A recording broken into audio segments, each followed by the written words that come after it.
Tere, mina olen Marit.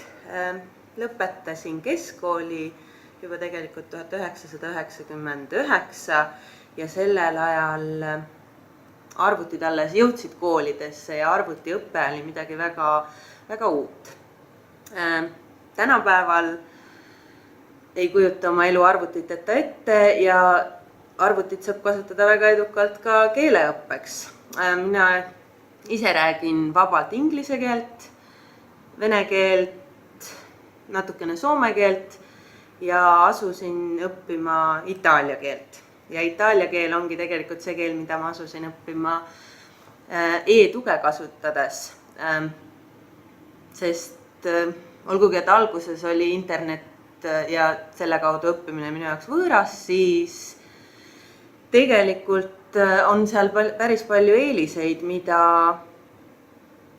võib-olla klassiõppel ei ole.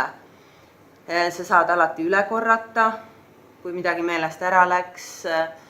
Seal on võimalus kuulata, kuidas kohalikud inimesed või siis native speakers keelt kasutavad, enda hääldust korrigeerida. See e-õpe pakub tegelikult piiramatult võimalusi, et ise tuleb seda osata ära kasutada.